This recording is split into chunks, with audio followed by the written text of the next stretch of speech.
Si has venido aquí con alguna lucha, con alguna batalla, yo te voy a decir lo que dice Dios en su palabra. Dice la Biblia: venid a mí los que estáis trabajados y cargados, que yo os haré descansar. Esa promesa se repite en el Antiguo Testamento. Dice: echa sobre Jehová tu carga y Él te sustentará. Pedro nos dice: echando toda ansiedad sobre Él, porque Él tiene cuidado de vosotros. En esta hora pon tu carga en las manos del Señor. Cierra tus ojos conmigo y vamos a orar. Padre del cielo y Dios de todo amor, en esta mañana, en el nombre de Jesús, venimos delante de tu presencia, porque a nadie más podemos ir. Señor, ¿a quién iremos? ¿A dónde podemos encontrar lo que tenemos en ti? ¿Quién hay que pueda darnos lo que tú nos has dado? Oh Dios del cielo, en esta mañana venimos presentando a esta iglesia, a esta congregación, a cada hermano aquí presente, rogando en el nombre de Jesús que tu Espíritu Santo se esté moviendo con todo poder y autoridad, trayendo sanidad, liberación, victoria. Señor, yo no sé cuántas cargas traemos delante de ti en esta mañana. Yo no conozco las luchas y las batallas, pero Padre, tú has dado promesas a tu pueblo, tú has dado promesas a tu iglesia, y ahora te decimos, Padre, confiamos en tu palabra y creemos en ti. Y rogamos que tomes cada problema y batalla en tus manos y estés trayendo alivio, Señor. Trae sanidad. Padre, en el nombre de Jesús, toma nuestras cargas, Señor. Tómalas en tus manos. No nos permitas estar batallando todo el tiempo con nuestra fuerza, Señor. En ti somos más que vencedores. En ti, solo en ti encontramos paz y bondad. Bendice esta tu iglesia, Señor. Quita lo que quita la bendición. Quita lo que pueda estar estorbando. Y en estos momentos pedimos que tú estés hablando a nuestras vidas. Señor, en el nombre de Jesús, yo te ruego, Padre del cielo, que tu palabra se esté manifestando a través de tu Espíritu Santo a nuestros corazones. Y que la persona de Cristo esté siendo revelada a nuestras vidas en esta hora. Padre, te decimos, queremos conocerte, queremos verte, queremos tenerte, queremos experimentarte más y más cada día. Oh Dios del cielo, tú has dicho en tu palabra que separados de ti nada podemos hacer, y en esta hora te decimos, Señor, queremos estar unidos a ti. Queremos estar, Señor, pegados a ti. Queremos estar junto a ti, Señor. Habla nuestras vidas. Y gracias. Muchas gracias por todo, Padre. En el nombre de Jesús. Amén y amén. Gracias, familia. Pueden sentarse. Gloria al Señor. Bien, hermanos, en esta mañana... sí, los niños, por favor. Los niños pueden pasar al aula con mi querida esposa. Gloria a Dios. Bien, hermanos, allí en la palabra del Señor, en el libro de Mateo, capítulo 16, dice la palabra del Señor. Versículo 18, Jesús le dijo a Pedro: y yo también te digo que tú eres Pedro, y sobre esta roca edificaré mi iglesia, y las puertas del Hades no prevalecerán contra ella. Sobre esta roca edificaré mi iglesia, y las puertas del Hades no prevalecerán contra ella. Mis amados hermanos, estamos viviendo en un tiempo donde hay un individualismo bien marcado. Estamos viviendo un tiempo con individualismo sin precedentes. De hecho, muchos conocemos frases de que hablan acerca de estar solos, de ser individuales, de estar distantes. Cuando yo era joven siempre me aconsejaban: mira, anda solo, porque el que solo lo hace, solo la paga. No sé si esta frase la tendrán en sus países. Había otro que me decían también, decía: el buey solo bien se lame, no te juntes con gente. Me decían Y cuando usted mira a su alrededor, el mensaje constante está a separarse. Hace un tiempo atrás vi una película donde había una pareja bien bonita. Una pareja que todo el mundo decía, wow, qué bien se ven juntos. Y ella no podía tener hijos y adoptaron un niño. Pero a la joven le hicieron una propuesta de trabajo en un lugar distante. El esposo tenía su trabajo que él amaba en el lugar donde estaban viviendo. Y cuando le hicieron la propuesta, ella le dijo, mira, me propusieron esto y es lo que yo siempre he soñado. Y él le dijo, pero mi sueño siempre ha sido lo que soy, estar en este lugar. Y yo, bueno, está bien, tú tienes que perseguir tu sueño y yo tengo que perseguir el mío. Simplemente ella abandonó su matrimonio, al niño lo abandonó también, al que habían adoptado, y se lo entregaron nuevamente para ser adoptado por otra familia, y se separaron. Y yo miraba aquella película y decía, wow, me sentía incómodo. Decía, ¿cómo es posible que esa mujer rechace los valores de la familia simplemente por perseguir su sueño? Pero hermanos, este es el mensaje que usted va a encontrar a menudo en las películas. Usted ve que las familias se rompen, los matrimonios se rompen. ¿Por qué? Porque cada uno quiere perseguir su propio sueño. Cada uno quiere buscar lo suyo propio. Cada uno quiere autorrealizarse sin importarle a los demás.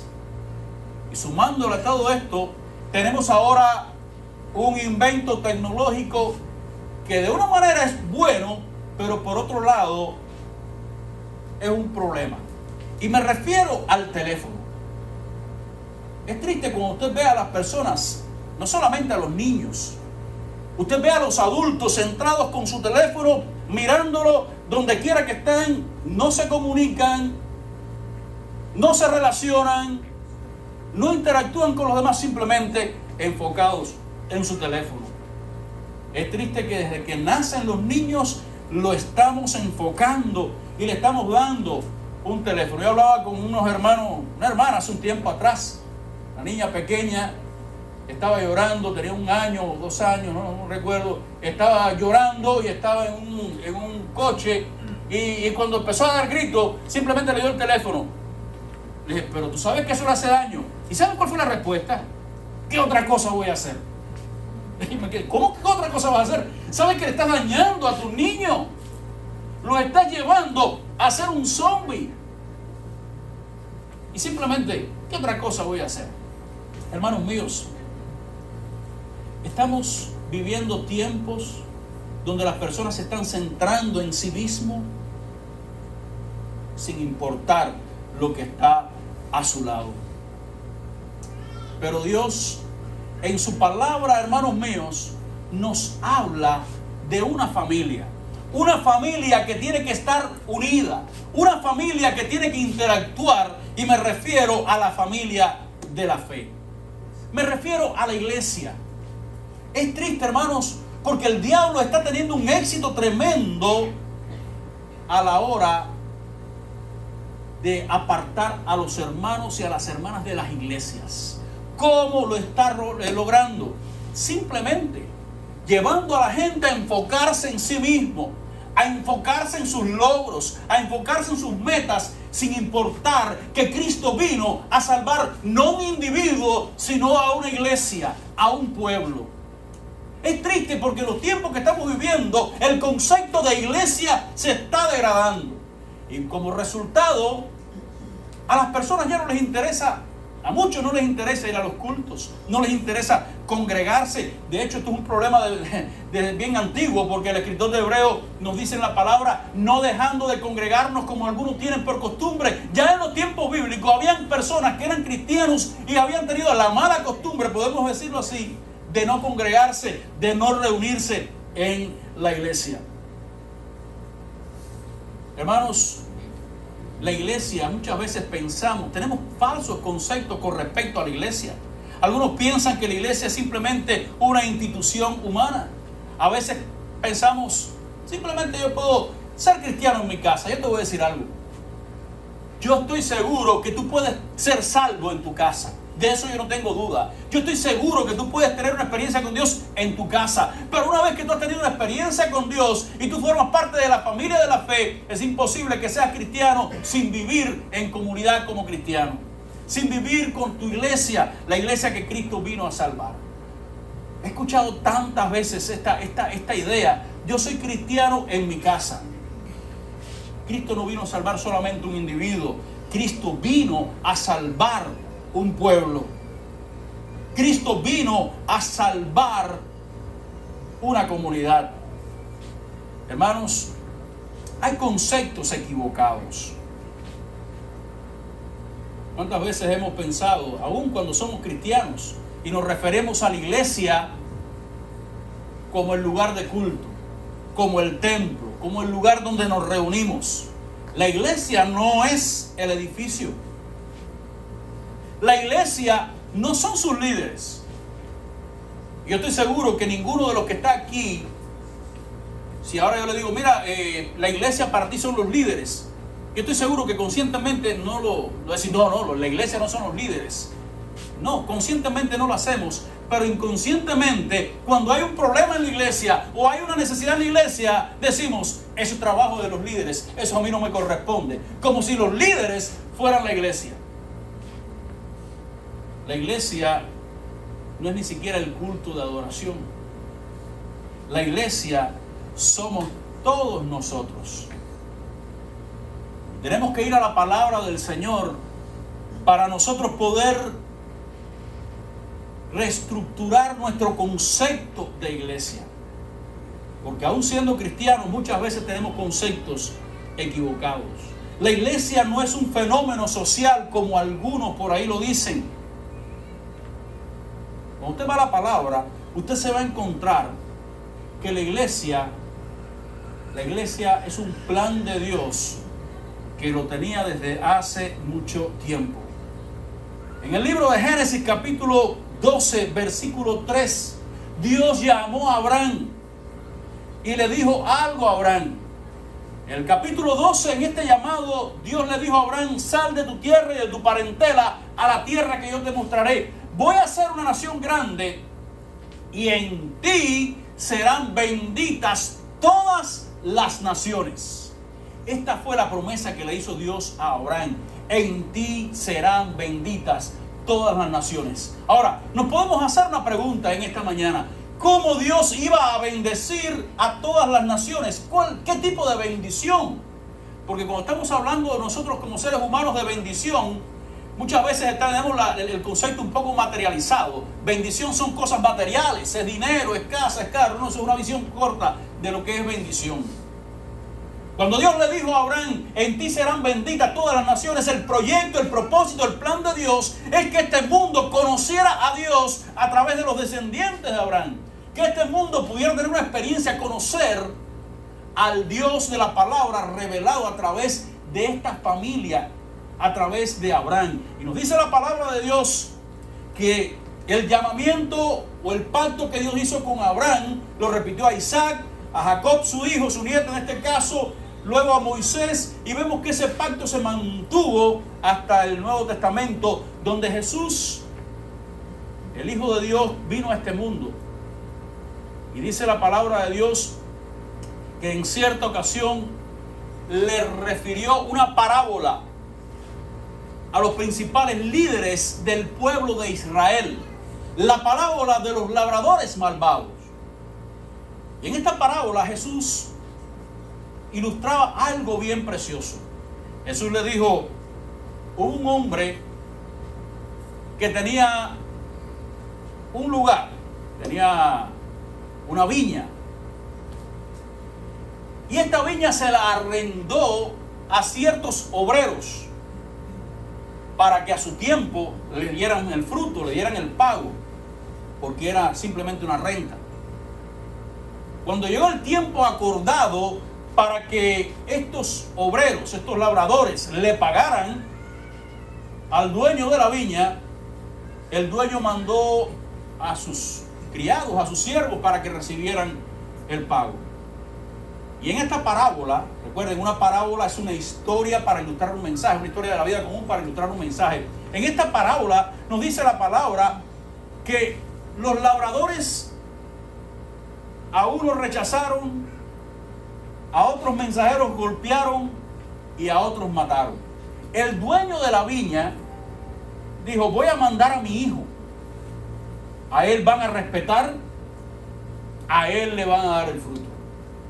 Pero cuando vieron al hijo, dice que los labradores dijeron: wow, este es el heredero. Vamos a matarlo y vamos a quedarnos con todo. Y Jesús no le preguntó la interpretación a aquellos líderes del pueblo de Israel. Es curioso que no le pide la interpretación. Jesús le dice: ¿qué va a hacer el Señor con esos labradores malvados? ¿Saben cuál fue la respuesta? La respuesta de Jesús, de aquellos hombres a Jesús fue: a los labradores, a eso los va a quitar, los van a matar. Y se le va a arrendar la viña a otros que tengan fruto. Ahora, ¿saben qué es lo que Jesús le dice en este pasaje? Jesús le dijo al pueblo de Israel: el reino de los cielos ha sido quitado de vosotros y dado a un pueblo que dé fruto. ¿Quién es ese pueblo?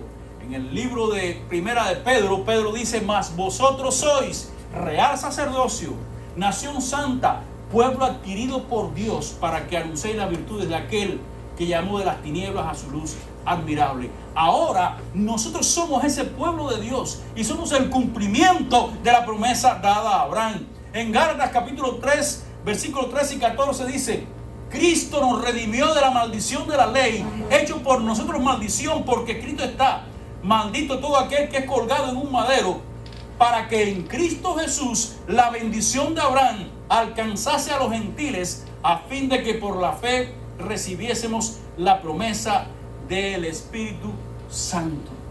Gloria a Dios. Hermanos, en Cristo Jesús, dice la palabra, la bendición de Abraham alcanza a los gentiles. En Cristo Jesús ahora somos una familia. En Cristo Jesús ahora somos el cuerpo de Cristo. La iglesia no es una mera institución humana. La iglesia no es un grupo más ni un fenómeno social. Cuando las personas piensan que la iglesia no es importante, simplemente están cometiendo una herejía y reinterpretando el evangelio. Porque para Cristo, amados hermanos, la iglesia es tan importante que vino a dar su vida por ella. Para Cristo la iglesia es tan vital que Él vino a morir por nosotros. Hermanos, cada uno de nosotros somos parte de esa iglesia. Y cuando salgamos de aquí, de este templo, donde quiera que estemos, seguiremos siendo la iglesia. Y como iglesia de Dios, estamos transmitiendo un mensaje a aquellos que están a nuestro alrededor. Cada uno de nosotros comunica un mensaje de Dios donde quiera que estemos. Aunque tú no lo quieras, donde quiera que tú estés, estás transmitiendo un mensaje de lo que tú crees de Dios, de quién es Dios para ti. Esta iglesia por mucho tiempo, o este concepto fue un concepto que estuvo oculto, pero que ahora se nos ha revelado. Dice la palabra allí en Efesios 3, 5 y 6. Este misterio que en otras generaciones no se dio a conocer a los hijos de los hombres, como ahora es revelado a nosotros los apóstoles y profetas por el Espíritu, que los gentiles son coherederos y miembros del mismo cuerpo y copartícipes de las promesas en Cristo Jesús por medio del Evangelio. Somos un pueblo, hermano, somos partícipes de la naturaleza divina. Es precioso lo que Dios hace a través de su iglesia. Es precioso cómo Dios influye en este mundo a través de la iglesia. De hecho, cuando Pablo escribió en su segunda carta a los tesalonicenses, refiriéndose a la segunda venida de Cristo, Pablo dijo algo interesante. Él dijo que Cristo no va a venir hasta que no se manifieste el hombre de pecado.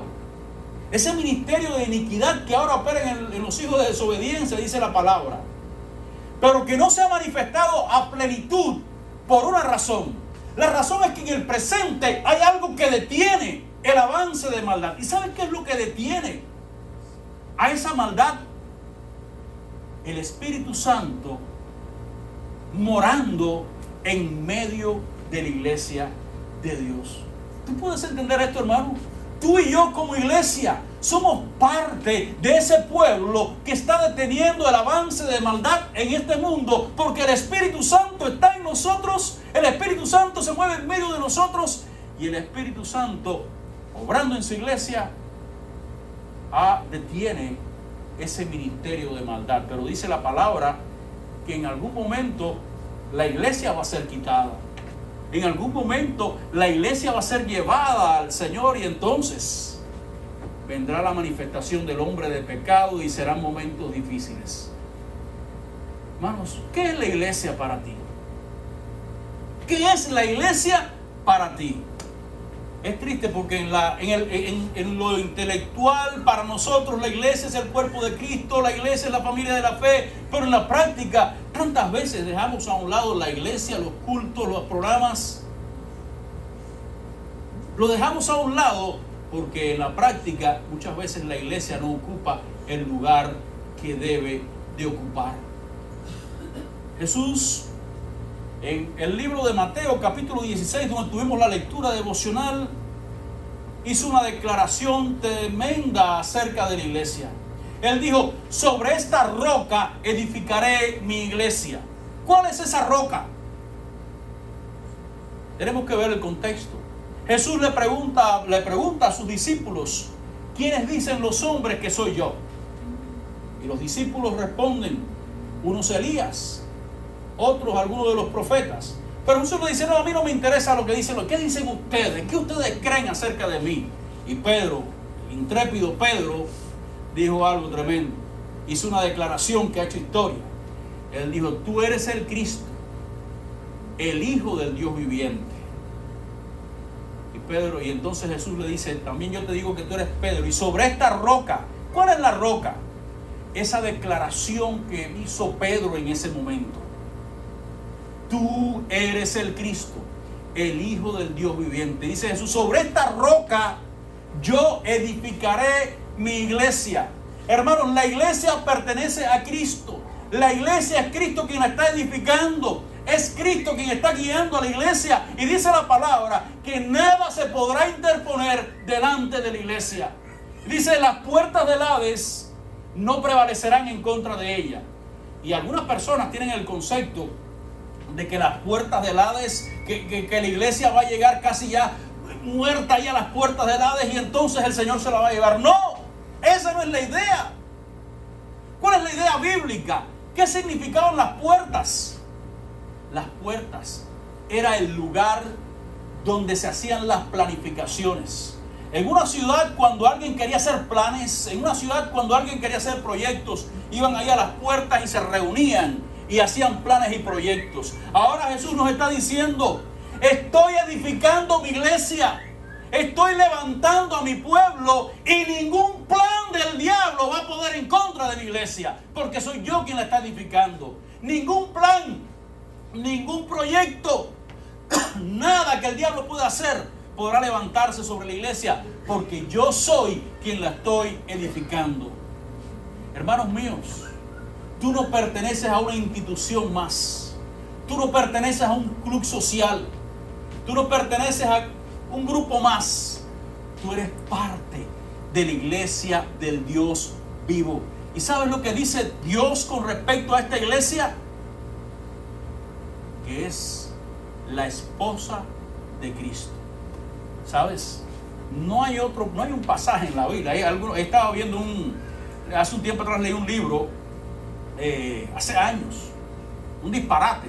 Una persona me lo trajo y en ese día estaba enfermo y lo leí completo en un día. El Código Da Vinci. Este disparate, dice Dan Brown, el autor, que Cristo estuvo una relación sentimental con María Magdalena. Un disparate. Porque la única esposa que tiene Cristo, dice la palabra, que es su iglesia. Un día tú y yo vamos a ser presentados delante de Cristo como su esposa. Ahora, hermanos, al entender que tú y yo somos parte de la familia de la fe, que tú y yo somos parte de la iglesia y que cuando nos reunimos aquí como iglesia, no lo hacemos como al reunirnos en un club social, no lo hacemos para entretenernos o divertirnos, sino que nos reunimos para adorar al Señor, nos reunimos para recibir tu palabra, nos reunimos para entregarle nuestra adoración, nos reunimos porque Dios quiere que como familia de la fe nos reunamos. Si entendemos esto, hermanos, ¿cuál debe ser nuestra actitud? Porque tristemente, aún en nuestros tiempos, hay muchos que tienen la costumbre de no congregarse. Cristo ha dicho: reúnanse en mi nombre. Ustedes ponen el horario y el lugar. Yo voy a estar ahí. ¿Cuál es nuestra responsabilidad? ¿Cuál es nuestra labor?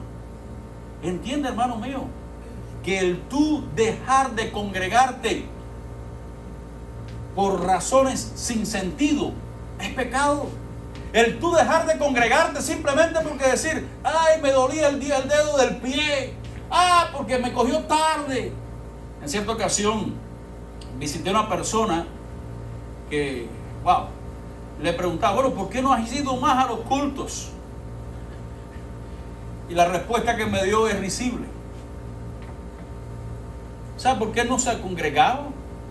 Porque esa persona fue al dentista y le hicieron una prótesis, unos dientes nuevos.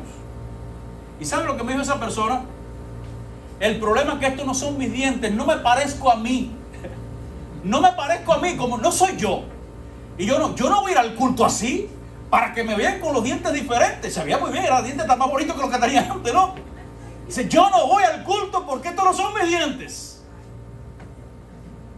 Ahora, yo escuchaba aquellas palabras y al principio me reía, pero después decía: wow, ¿qué va a pasar cuando Cristo venga por su iglesia? ¿Qué va a pasar cuando Cristo venga por nosotros? ¿Qué va a decir? Porque mira, Jesús es claro. Jesús dice en su palabra que el que se avergüence de mí delante de los hombres, yo me avergonzaré delante de él delante de mi Padre que está en los cielos. Y cuando tú estás diciendo: yo no voy al culto porque no se me ven bien los dientes, o porque la ropa no me queda bien, o porque tú sabes lo que estás diciendo, hermano. Para mí es más importante, soy más importante yo que Cristo. Es más importante mi parecer, yo soy más importante. De cierta manera estamos relegando a Cristo a un segundo plano y simplemente, aunque no estemos negándolo de palabra, en nuestros hechos estamos diciendo: Cristo para mí no importa. Cristo para mí no es importante. Cristo para mí tiene menos valor que muchas otras cosas. ¿Y entienden, hermanos? Aquí nadie, yo ahora yo le pregunto a todos uno por uno: ¿qué es más importante para ti que Cristo? Todo el mundo va a decir: nada. Cristo es lo más importante. La cuestión es en la práctica, en la realidad. ¿Qué es lo que hacemos? Hermanos míos, tú y yo somos el pueblo de Dios. Ahora Cristo te dice: ustedes son mi pueblo especial. Hermanos, ¿usted escucha eso? Cristo le está diciendo a ti, a cada uno de nosotros: tú eres mi pueblo, eres especial. Ahora, ¿cuál debe de ser nuestra reacción? ¿Cuál debe de ser nuestra actitud?